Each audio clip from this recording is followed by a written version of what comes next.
Olá, sejam muito bem-vindos ao canal Liber Audiolivro. Eu sou a Giovana e hoje vou ler o capítulo 7 do livro O Ateneu, de Raul Pompeia. Vamos à leitura.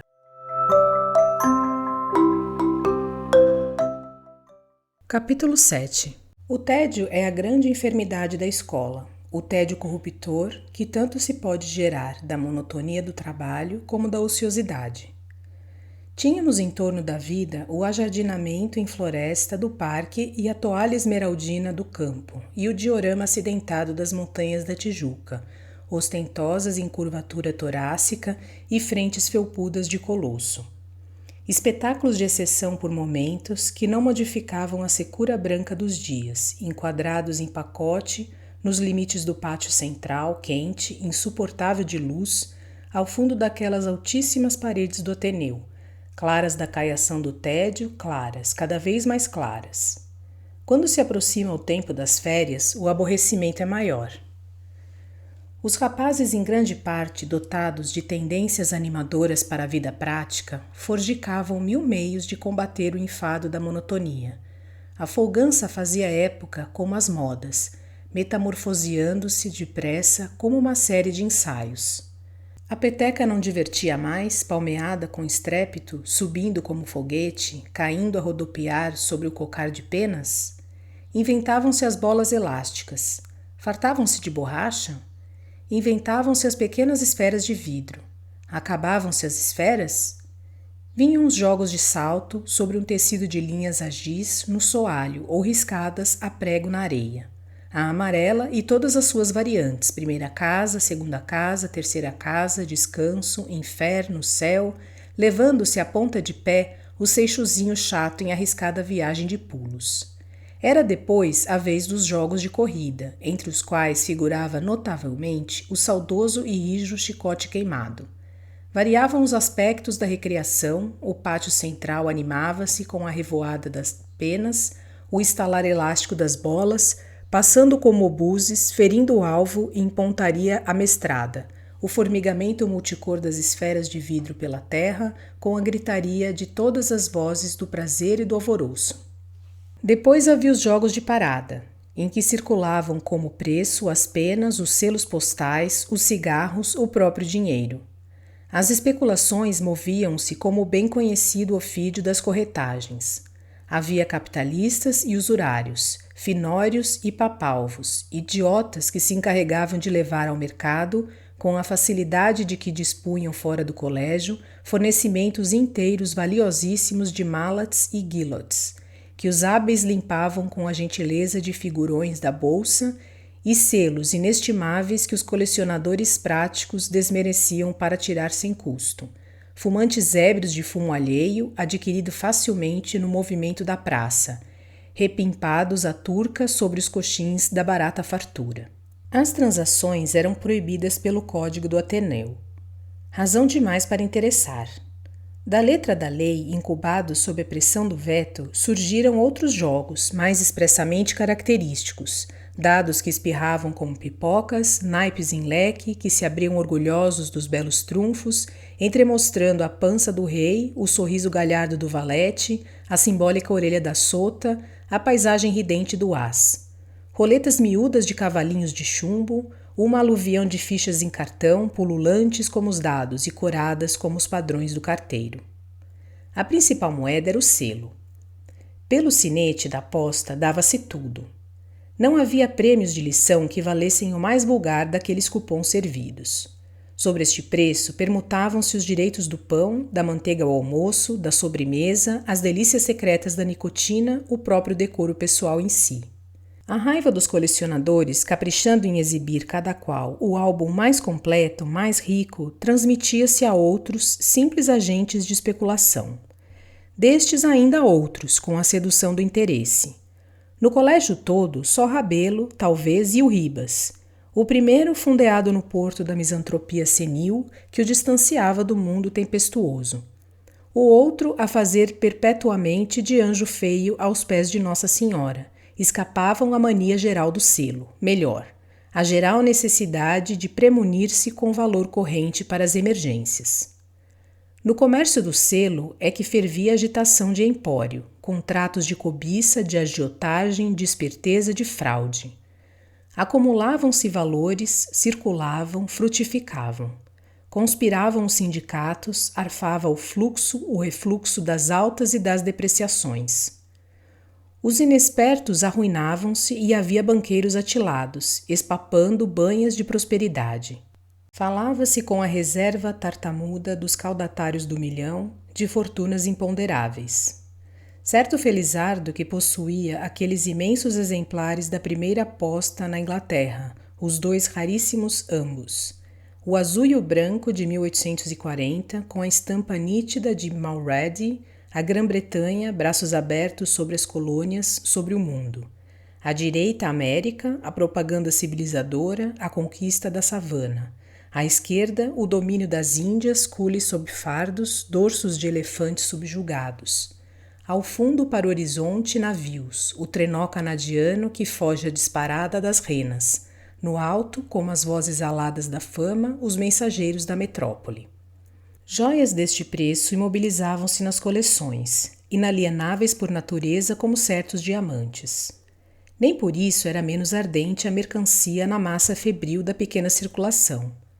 Da quantidade infinita dos outros selos, retangulares, octogonais, redondos, elipsoidais, alongados verticalmente, transversalmente, quadrados, lisos, denteados, antiquíssimos ou recentes, ingleses, suecos da Noruega, dinamarqueses, de cetro-espada, suntuosos Hanover, como retalhos de tapeçaria, cabeças de águia de Lübeck, torres de Hamburgo, águia branca da Prússia, águia em relevo da moderna Alemanha, austríacos, suíços de cruz branca, da França, imperiais e republicanos, de toda a Europa, de todos os continentes, com a estampa de um pombo, de navios, de um braço armado, gregos com a efígie de Mercúrio, o deus único que ficou de Homero, sobrevivo do Olimpo depois de Pan, selos da China, com um dragão esgalhando garras, do Cabo triangulares, da República de Orange com uma laranjeira e 3 trompas, do Egito com a esfinge e as pirâmides, da Pérsia de Nasser ed-Din com um penacho, do Japão bordados, rendilhados como panos de biombo e de ventarolas, da Austrália com um cisne, do Reino de Havaí do rei Kamehameha III, da Terra Nova com uma foca em campo de neve, dos Estados Unidos de todos os presidentes, da República de São Salvador com uma auréola de estrela sob um vulcão, do Brasil desde os enormes malfeitos de 1843, do Peru com um casal de lhamas. Todas as cores, todos os cinetes com que os estados tarifam as correspondências sentimentais ou mercantis, explorando indistintamente um desconto mínimo nas especulações gigantescas e o imposto de sangue sobre as saudades dos emigrados da fome. A sala geral do estudo, comprida, com as 4 galerias de carteiras e a parede oposta de estantes e a tribuna do inspetor, era um microcosmo de atividade subterrânea. Estudo era pretexto e aparência. As encadernações capeavam mais a esperteza do que os próprios volumes. A certas horas, reunia-se ali o colégio inteiro, desde os elementos de primeiras letras até os mais adiantados cursos. Agrupavam-se por ordem de habilitações. O ABC diante da porta de entrada, à direita, à extrema esquerda os filósofos, cogitadores do Barbie, os latinistas abalizados, os admiráveis estudantes do alemão e do grego. Baralhavam-se as 3 classes de idades. Podia estar um marmanjo empacado à direita na carteira dos analfabetos e podia estar um bebê prodígio a desmamar-se na filosofia da esquerda. O acaso da colocação podia sentar-me entre o Barbalho e o Sanches, como podia da afeição do Alves desterrar-me uma légua. Dependia tudo do adiantamento. Como compensação destas desvantagens, havia os telégrafos e a correspondência de mão em mão. Os fios telegráficos eram da melhor linha de Alexandre 80, sutilíssimos e fortes, acomodados sob a tábua das carteiras, mantidas por alças de alfinete. Em férias, desarmavam-se. 2 amigos interessados em comunicar-se estabeleciam um aparelho. A cada extremidade, um alfabeto em fita de papel e um ponteiro amarrado ao fio, legítimo capanema. Tantas as linhas que as carteiras vistas de baixo apresentavam a configuração agradável de cítaras encordoadas, tantas que às vezes emaranhava-se o serviço e desafinava a cítara dos recadinhos em harpa de carcamano. Havia o gênio inventivo no Ateneu, esperanças de riqueza por alguma descoberta milagrosa que o acaso deparasse à maneira do pomo de Newton. Ocorre-me um perspicaz que contava fazer fortuna com um privilégio para explorar ouro nos dentes chumbados dos cadáveres, uma mina. Foi assim a invenção malfadada do telégrafo martelinho. Tantas pancadinhas, tal letra.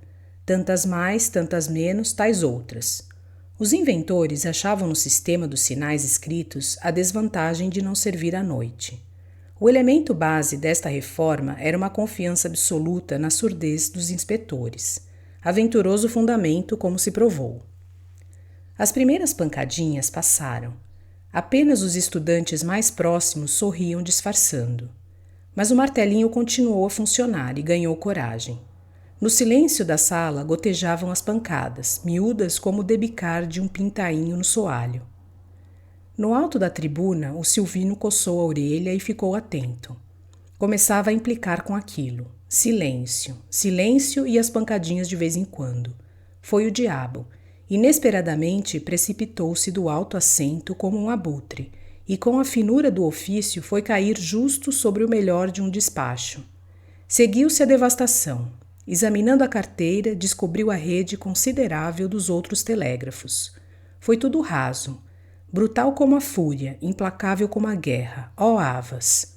O Silvino não nos deixou um fio, um só fio ao novelo das correspondências. De carteira em carteira, por entre pragas, arrancou, arrebatou, destruiu tudo o vândalo, como se não fosse o fio telegráfico, listrando os céus, a pauta larga dos hinos do progresso e a nossa imitação modesta uma homenagem ao século. A violência não fez mais que aumentar o tráfego dos bilhetinhos e suspender temporariamente a telegrafia. De mão em mão, como as epístolas, corriam os periódicos manuscritos e os romances proibidos. Os periódicos levavam pelos bancos a troça mordaz. Aos colegas, aos professores, aos bedéis. Mesmo a pilhéria blasfema contra Aristarco, uma temeridade. Os romances enredados de atribulações, febricitantes, atraindo no descritivo, chocantes no desenlace, alguns temperados de grosseira sensualidade, animavam na imaginação panoramas ideados da vida exterior.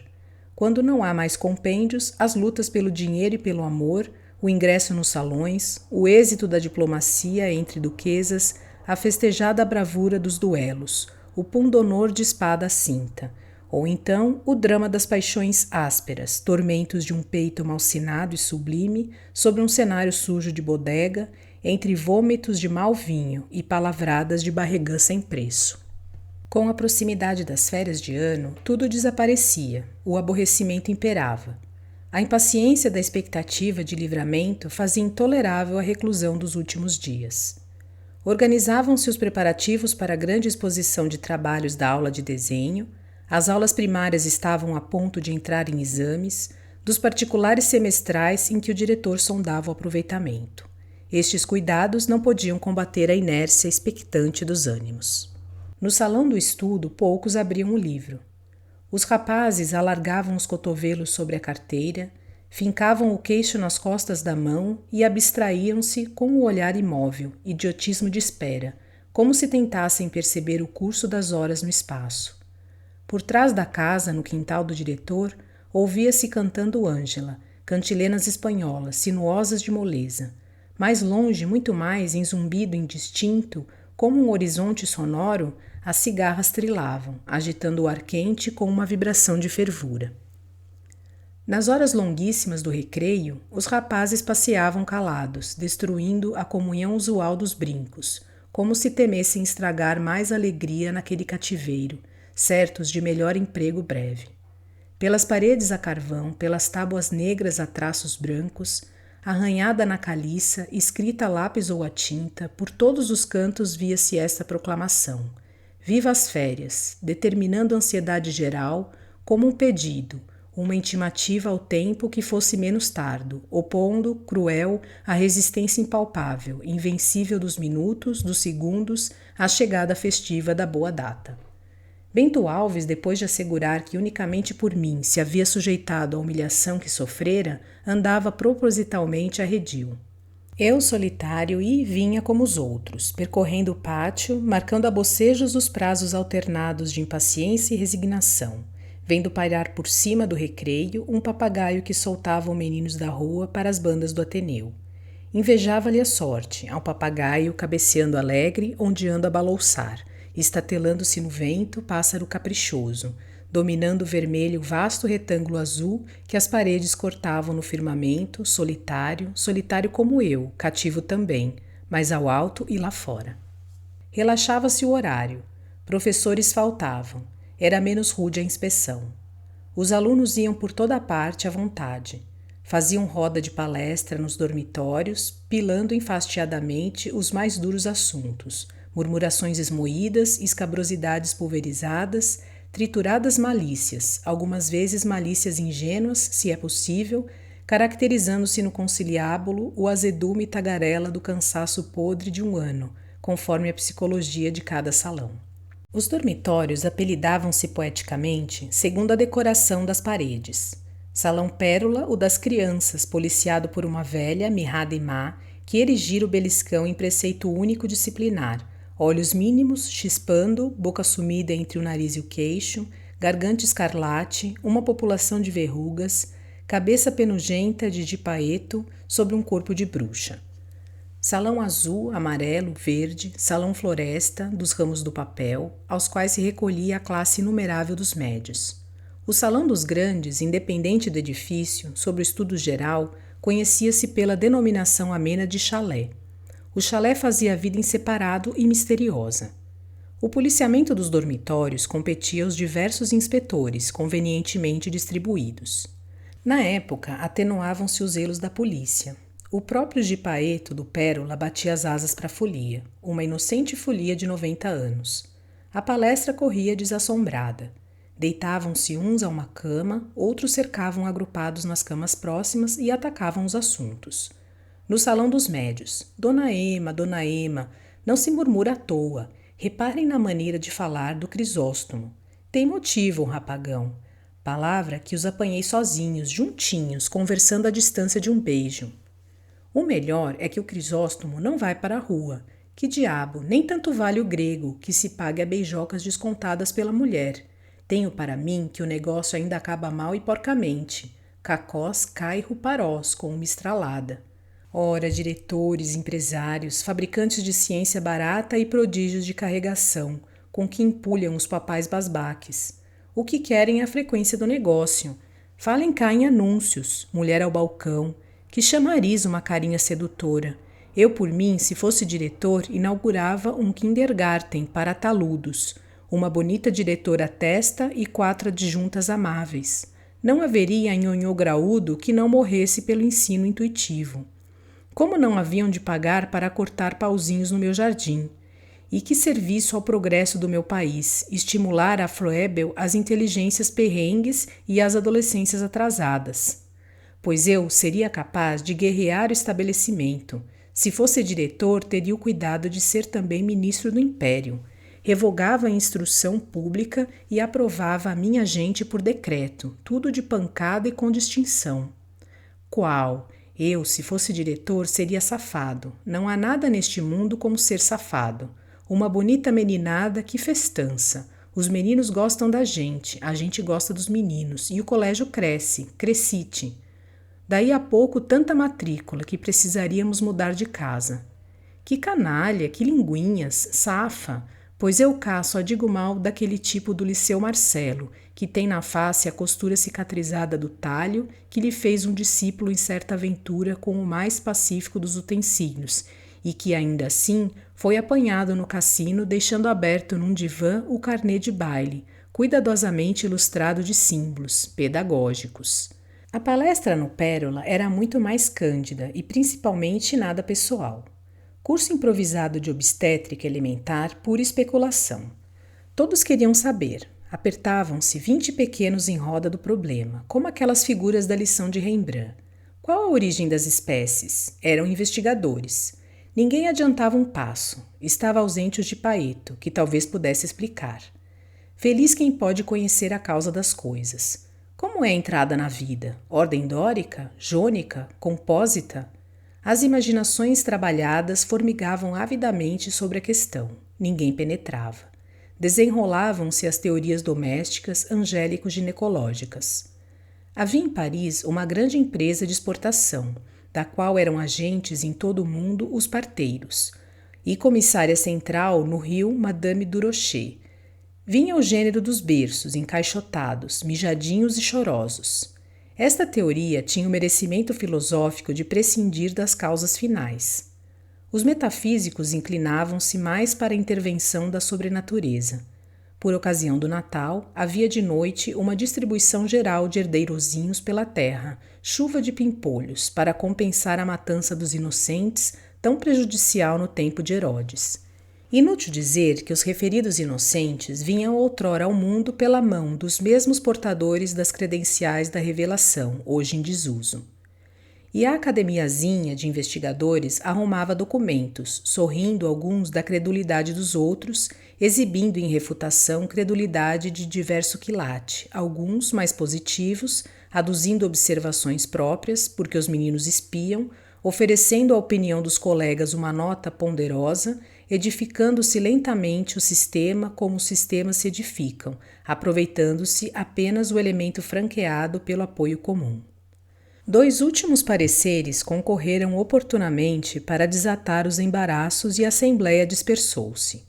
Um cearensezinho de cabelo à escova, inteligente e silencioso, amigo de responder por um jeito especial de virar os olhos, senhor de um sorriso desconcertante que sabia armar a propósito, falando baixinho e explícito, introduziu no debate a descrição minuciosa, sem perda de fofos nem apanhados, da toalete balneária das mulheres do sertão na província, descendo ao rio de um belo pano simpático em que o raio do sol nascente representa de fio mais grosso. Outro parecer foi a grosseira chacota de um caturra barrigudinho, fronte de novilho, miniatura de arrieiro, brutal e maroto, filho de um criador abastado do Paraná e instruído para todas as exigências práticas da indústria paterna. Estava ali a ouvir desde o princípio sem dizer palavra, esperando a conclusão. Supondo que o cearense ia fazer a luz, atirou-se adiante, interrompeu e concluiu, largando o enxurro, espojando-se farto na garotada como a cria da estância no lodo fresco. A vadiagem dos dormitórios não consistia só em palestra. Depravados pelo aborrecimento e pela ociosidade, inventavam extravagâncias de cinismo. O cerqueira ratazana, sujeito cômico, cara feita de beiços, rachada em boca como as romãs maduras, de mãos enormes como um disfarce de pés, galopava a 4 pelos salões, zurrando em fraldas de camisa, escolcinhando uma alegria sincera de mu. Maurílio dos Quinaus não era exclusivamente o campeão da tabuada que conhecemos. Tinha outra habilidade notável e prestava-se com aplauso a uma experiência original de fluidos inflamáveis. Este rapaz escapou de morrer em um dos últimos naufrágios da nossa costa. Um ex-colega escreveu-lhe: quem o semeia, colhe tempestades. As provocações no recreio eram frequentes, oriundas do enfado. Irritadiços, todos como feridas. Os inspetores a cada passo precisavam intervir em conflitos. As importunações andavam em busca das suscetibilidades, as suscetibilidades a procurar a sarna das importunações. Viam de joelhos o Franco, puxavam-lhe os cabelos. Viam Rômulo passar, lançavam-lhe o apelido, Mestre Cook. Esta provocação era, além de tudo, em verdade. Cozinheiro Rômulo, só porque lembrava a culinária com a carnosidade bamba, fofada dos pastelões, ou porque era gordo das enxúndias enganadoras dos fregistas, dissolução mórbida de sardinha e azeite, sob os aspectos de mais volumosa saúde? Rômulo era simplesmente e completamente o confeiteiro das esperanças doces de Aristarco. Anafado de aparência e ainda mais ancho de fortuna, significava bem o que se diz um bom partido. Aristarco tinha uma filha, saúde e fortuna, um genro ideal, ainda por cima bonachão e pacato. A Melica, altiva e requebrada Amália, lambisgóia, proporções de vareta, fina e longa, morena e airosa, levava o tempo a fazer de princesa. 2 grandes olhos pretos, exagero dos olhos pretos da mãe, tomavam-lhe a face, dando-lhe de frente a semelhança justa de um belo i com 2 pingos. Por estes olhos e por sobre os ombros, que tinha erguidos e mefistofélicos, derramavam-se desdéns sobre tudo e sobre todos. Possuía e petiscava a certeza fácil de que o Ateneu em peso andava caído por ela, e morava no andor imaginário daquela idolatria de 300. 300 corações, 300 desdéns. A eminência do pai sobre aquele mundozinho desprezível dava-lhe vida vanglória, e ela gostava de visitar o colégio para ter ocasião de exercitar a altivez culminante, misturada, do sexo e da hierarquia. Quanto a Rômulo, era o primeiro no seu desprezo. Timbrava em não prestar-lhe atenção. Designava-o esplendidamente, o parvo. Melica era bem conversada e preciosa. Rômulo filosofava por Epícoro. Desdéns não matam. Havia de bom naquela atitude de noivado perene uma série de utilidades: cargo de vigilante, privilégios de benevolência, um jantar de vez em quando com o diretor, isto é, uma folga ao paladar, imaginada em sonho por quantas bocas, no regime obrigatório e destemperado da casa, menu permanente, inviolável como a letra das constituições. Quando vinha Melica ao Ateneu, era Rômulo o primeiro a aproximar-se, o último a ser visto. Aristarco chamava-o às vezes e levava a passeio com a menina. Melica, toda donaire e orgulho, passava adiante e permitia, quando muito, que Rômulo a seguisse cabisbaixo e mudo como um hipopótamo domesticado. Diga-se, a bem da verdade, que o gorducho esperava rir por último ao pai e à filha. Em um estabelecimento de rumorosa fama como o Ateneu, não se podia deixar de incluir no quadro das artes a música de pancadaria. Passava despercebido o harmônio do Sampaio, religioso e bálbuce. Estimava-se como coisa só menos a rabequinha do Cunha, choramingas expressiva, nas mãos do esguio violinista. Manhoso instrumento como uma casa de maternidade, pálido músico, espichadinho e clorótico. Dando ares de graça à linguagem das cravelhas, por meio de sons que imitavam a quase afasia timorata infantil do Cunha, descambando em síncopes de quando em vez, estendendo guinchos histéricos de amor vadio, saltitando pisicatos como as biqueiras de verniz do Cunha, amigo de valsar, ágil no baile como as fitas, as plumas e as evaporadas tules. Considerava-se razoavelmente o piano do Alberto Souto, bochechas largas de maestro em efígie, pianista portento, que viera parar ao Ateneu depois de percorrer a Europa à cata de triunfos, redondo, curto e musical como um cilindro de realejo, famoso pela gargalhada soez, bagaço espremido da vaidade, da cobiça que lhe ficara dos sucessos do palco e das surras da aprendizagem, e pela estupidez seca nos estudos, como se a inteligência lhe houvesse escapado pelos dedos para os teclados em deserção definitiva. Mas a predileção de Aristarco era pela banda, pela pancadaria, grita vibrante dos cobres, fuzilaria das vaquetas, levando gente à janela quando o Ateneu passava, dando rebate à admiração das esquinas, o estrépito das caixas troando a marcha dobrada como um eco de combates, furor infrene, irresistível, desabombada em feira. A banda tinha casa própria e um professor bem pago. Os instrumentistas gozavam de particular favor nos relaxamentos de disciplina. Nas ocasiões de festa eram mimoseados com um brinde de gulodices. Condecoravam-se com distintivos de prata, que nem os harmoniosos concertantes do Orfeão logravam pilhar. Ainda na banda, graduava-se a predileção de Aristarco, segundo a importância de sonoridade dos timbres. O grave bombardão, o oficlide, a trompa, o trombone, o próprio sax, destinados ao mister secundário de acompanhamento, recuando, como lacaios, na encenação sonora, homens de armas servilmente bravos nas investidas brilhantes, ou tímidos pajens arrepanhando o abandono de caudas escapadas ao luxo régio das grandes notas do canto, valiam menos ainda na estima do diretor que na marcação da partitura. Predileto era o flautim, florete feito som, tênue, penetrante, perfuração de agulhas. Predileta era a requinta, espécie de flautim rachado, agressiva como a vibração do dardo das serpentes. O fagote, aumentativo de requinta, único aparelho capaz de produzir artificialmente a fanhosidade colérica das sogras. O claro oboé, laringe metálica de um cantor de epopeias, heróico e belo. O pistão frenético e vivo, estandarte à mostra sob a celeuma, harmonizando, centralizando a instrumentação como um regimento de cavaleiros. Prediletos porque gritavam mais. Prediletos principalmente o tambor e o bombo tonante, primazia do estrondo, a trovoada das peles tesas que a tormenta sobraça nos arrobos de carnaval canalha dos seus dias e que sobraçava no Ateneu Rômulo, o graxo Rômulo, o nédio, o opulento, o caríssimo genro das esperanças caras. Foi exatamente por esta seriação de preferências acústicas que chegou Aristarco à descoberta do seu favorito, e por acaso. Durante uma festa escolar, exibia-se a banda. Distrai-se o bombo e solta fora de tempo um magnífico tiro, que ia bem à composição executada como uma gota de tinta monteiro numa aquarela. Metade dos ouvintes acreditaram que aquilo era um capricho wagneriano, enxertado de propósito. Outra metade não conteve o riso. Aristarco admirava o bombo em solo, solidão das salvas em pleno mar, fator grandioso de sonoridade que o Zé Pereira multiplica. Mas o riso dos convidados incomodou. Acabada a festa, mandou vir à presença o artista do estampido.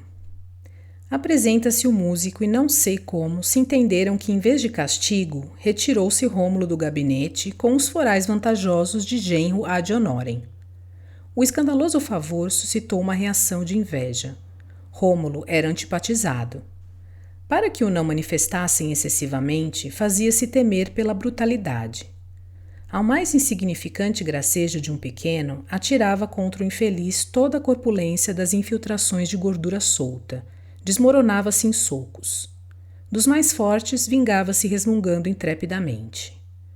Para desesperá-lo, aproveitavam-se os menores do escuro. Rômulo no meio ficava tonto, esbravejando juras de morte, mostrando o punho. Em geral, procurava reconhecer algum dos impertinentes e o marcava para a vindita inexorável. No decorrer enfadonho das últimas semanas, foi Rômulo escolhido principalmente para expiatório do desfastio. Mestre Cook via-se apregoado por vozes fantásticas saídas da terra. Mestre Cook, por vozes do espaço rouquenhas ou esganiçadas. Sentava-se acabrunhado, vendo se lembrava de haver tratado panelas algum dia na vida. A unanimidade impressionava. Mais frequentemente, entregava-se a excessos de raiva. Arremetia bufando, espumando, olhos fechados, punhos para trás contra os grupos. Os rapazes corriam a rir, abrindo caminho, deixando rolar adiante aquela ambulância danada de elefantíase. A uma das vaias estive presente. Rômulo marcou-me. Pouco depois encontrávamo-nos no longo corredor que levava à biblioteca do Grêmio. Situação embaraçosa. Eu vinha, ele ia. Parar, recuar. Enquanto hesitava, fui-me adiantando. Rômulo, de salto, empolgou-me a gola da blusa. Sacudia a ponto de macerar-me o peito. Então, seu cachorro, diga-me aqui se é capaz, quem é mestre? A injúria equilibrou-me o espanto. Estava tudo perdido. Deitei bravura. Mestre, mestríssimo Cook, gritei-lhe à barba. Não sei bem do que houve. Quando dei por mim, estava estendido embaixo de uma escada. Entraram-me na cabeça 3 pregos que havia nos últimos degraus. Ponderando que tinha no futuro tempo de sobra para a vingança, levantei-me e sacudi da roupa a poeira humilhante da derrota. Afinal, o dia chegou dos exames primários. Provas de formalidade para as transições do curso elementar. Primeira aula para a segunda, segunda para a terceira, terceira para o ensino secundário. Levavam-se assentos e mesas para o salão do oratório. Vestido ao altar de um reposteiro, repoltreava-se a comissão solene, da qual faziam parte personagens da instrução pública, com o diretor e os professores. Aristarco representava na mesa o voto pensado do guarda-livros. Contas justas, aprovação com louvor, cambiando às vezes para distinção simples. Atraso de trimestre, aprovação plena, com risco de simplificação. Atraso de semestre, reprovado. Havia no Ateneu, fora desta regra, alunos gratuitos, dóceis criaturas, escolhidas a dedo para o papel de complemento objetivo de caridade, tímidos como se os abatesse o peso do benefício. Com todos os deveres, nenhum direito, nem mesmo de não prestar para nada. Em retorno, os professores tinham obrigação de os fazer brilhar, porque caridade que não brilha é caridade em pura perda. Nas provas do terceiro ano, as distinções foram tão numerosas que me veio ter às mãos uma, sem escândalo aliás, que desde muito perdera o medo e começava a quadrar-me a aissance das demonstrações, como um mal contaminado do diretor. Fiz um figurão, apanhei a deliciosa nota que levei a mostrar em casa, como um bichinho raro, mimando-lhe o pelo fino, beijando-lhe a focinheira. Sanches teve louvor, Maurílio louvor, Cruz louvor também, graças à especialidade da cartilha, em que era provecto, espantando a comissão julgadora com a ladainha toda de Nossa Senhora e ameaçando-nos com o calendário de cor, santo por santo, observações adjacentes, mais a designação das festas móveis e das luas, como o próprio Dr. Ayer, das pílulas catárticas, o não faria. Gualtério Palhaço foi reprovado. Nascimento Bianca fungou de satisfação, plenamente. Negrão Almeidinha Álvares, distinção. Contra a distinção deste último, o professor Manlio protestou surdamente. O bronco do Álvares com distinção. Batista Carlos, o bugre das setas, bomba. Diante da comissão, mostrou-se muito surpreendido das perguntas, como se tivesse alguma coisa com aquilo. Barbalho, bomba. Barbalho pai andava atrasado semestre e meio e Barbalho filho não deixou de salvar as aparências com uma escrupulosa colaboração de asneiras. O ótimo, o venerável Rabelo não compareceu. Deixara o colégio havia meses, por causa dos olhos. Enquanto na sala verde, emparedada de pórfiro polido, esperava com os colegas que aparecesse à porta o inspetor que devia ler o resultado do escrutínio, foi-me parar a vista aos quadros de alto relevo das artes e das indústrias, os risonhos meninos nus, fraternais, em gesso pura inocência. Senti-me velho. Que longa viagem de desenganos.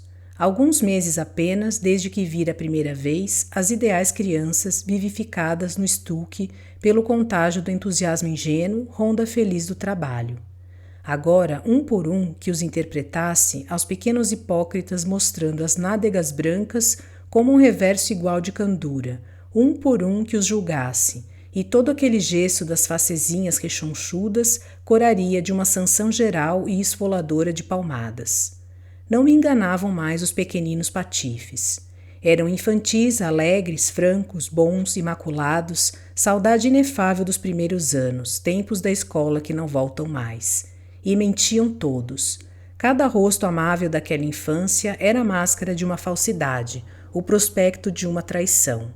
Vestia-se ali de pureza a malícia corruptora, a ambição grosseira, a intriga, a bajulação, a covardia, a inveja, a sensualidade brejeira das caricaturas eróticas, a desconfiança selvagem da incapacidade, a emulação deprimida do despeito, da impotência, o colégio, barbaria de humanidade incipiente, sob o fetichismo do mestre, confederação de instintos em evidência, paixões, fraquezas, vergonhas, que a sociedade exagera e complica em proporção de escala, respeitando o tipo embrionário, caracterizando a hora presente, tão desagradável para nós que só vemos azul passado, porque a ilusão é distância. Para a exposição dos desenhos, foram retiradas as carteiras da sala de estudo, forradas de metim escuro as paredes e os grandes armários. Sobre este fundo, alfinetaram-se as folhas de carson, manchadas a lápis pelo sombreado das figuras. Das paisagens, pregaram-se, nas molduras de friso de ouro, os trabalhos reputados dignos desta nobilitação. Eu fizera o meu sucessozinho no desenho, e a garatuja evoluíra no meu traço, de modo a merecer encômios. A princípio, o bosquejo simples, linear, experiência da mão. Depois, os esbatimentos de tons, que consegui logo como um matiz de nuvem. Depois, as vistas de campo, folhagem rendilhada em bicos, pardieiros em demolição pitoresca da escola francesa como ruínas de pau podre, armadas para os artistas. Depois de muito moinho velho, muita vivenda de palha, muito casarão deslombado, mostrando as misérias como um mendigo, muita pirâmide de torre aldeã esboçada nos últimos planos, muita figurinha vaga de camponesa, lenço em triângulo pelas costas, rotundas ancas, saias grossas em pregas, sapatões em curva, passei ao desenho das grandes cópias, pedaços de rosto humano, cabeças completas, cabeças de corcel. Cheguei à ousadia de copiar com toda a magnificência das sedas, toda a graça forte do movimento, uma cabra do Tibete. Depois da distinção do curso primário, foi esta cabra o meu maior orgulho. Retocada pelo professor, que tinha o bom gosto de fazer no desenho tudo quanto não faziam os discípulos, a cabra tibetana, 0,5 metro de altura, era aproximadamente obra-prima. Ufanava-me do trabalho. Não quis a sorte que me alegrasse por muito. Negaram-me a bela cabra a moldura dos bons trabalhos. Ainda em cima, considerem o desespero.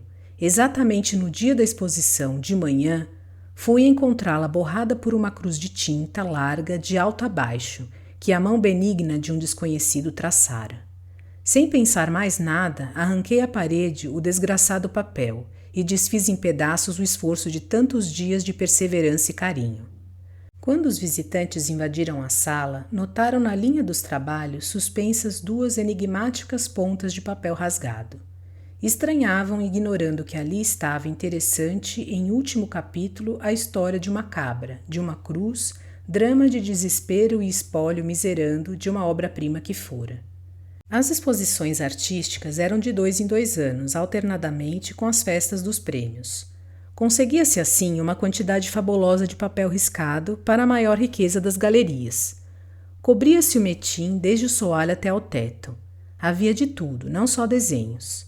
Alguns quadros a óleo do Altino, risonhas aquarelas acidentando a monotonia cinzenta do Faber, do Conté, do Fusain. Os futuros engenheiros aplicavam-se às aguadas de arquitetura, aos desenhos coloridos de máquinas. Entre as cabeças a crayon retinto, crinas de ginete, felpas de onagro lanzudo, inclinando o funil das orelhas, cerdosas frontes hirsutas de javalis, que arreganhavam presas, perfis de audácia em colarinhos de renda, abas atrevidas de feltro, plumas revoltas, fisionomias de marujo, selvagens, arrepiadas num sopro de borrasca, barbas incultas, carapuça esmurrada sobre a testa, cachimbo aos dentes. Entre todas essas caras avultava uma coleção notável de retratos do diretor. O melindroso assunto fora inventado pela gentileza de um antigo mestre. Preparou-se modelo, um aluno copiou com êxito, e depois não houve mais desenhista amável que não entendesse zeladamente dever ensaiar-se na respeitável Verônica. Santo Deus! Que ventas arranjavam ao pobre Aristarco! Era até um desaforo. Que olhos de blefarite, que bocas de beiços pretos, que calúnias de bigodes, que invenção de expressões aparvalhadas para o digno rosto do nobre educador. Não obstante, Aristarco sentia-se lisonjeado pela intenção. Parecia-lhe ter na face a cócegazinha sutil do crayon passando, brincando na ruga mole da pálpebra dos pés de galinha, contornando a concha da orelha, calcando a comissura dos lábios, entrevista na franja dos fios brancos, definindo a severa mandíbula barbeada, subindo pelas dobras oblíquas da pele ao nariz, varejando a pituitária, extorquindo um espirro agradável e desopilante. Por isso eram acatados os desenhistas da Verônica. Os retratos todos, bons ou maus, eram alojados indistintamente nas molduras de recomendação. Passada a festa, Aristarco tomava ao quadro o desenho e levava para casa. Tinha-os já às resmas. Às vezes, em momentos de spleen, profundo spleen de grandes homens, desarrumava a pilha, forrava de retratos mesas, cadeiras, pavimento, e vinha-lhe um êxtase de vaidade. Quantas gerações de discípulos lhe haviam passado pela cara? Quantos afagos de bajulação à efígie de um homem eminente! Cada papel daqueles era um pedaço de ovação, um naco de apoteose. E todas aquelas coisas mal feitas animavam-se e olhavam brilhantemente. Vê, Aristarco, diziam em coro, vê, nós aqui estamos, nós somos tu e nós te aplaudimos. E Aristarco, como ninguém na terra, gozava a delícia inaudita, ele, incomparável, único capaz de bem se compreender e de bem se admirar, de ver-se aplaudido em chusma por alter egos, glorificado por uma multidão de si mesmos, primos inter pares, todos ele próprio, todos aclamando-o. Espero que vocês tenham gostado deste conteúdo. Obrigada por sua companhia e até a próxima leitura.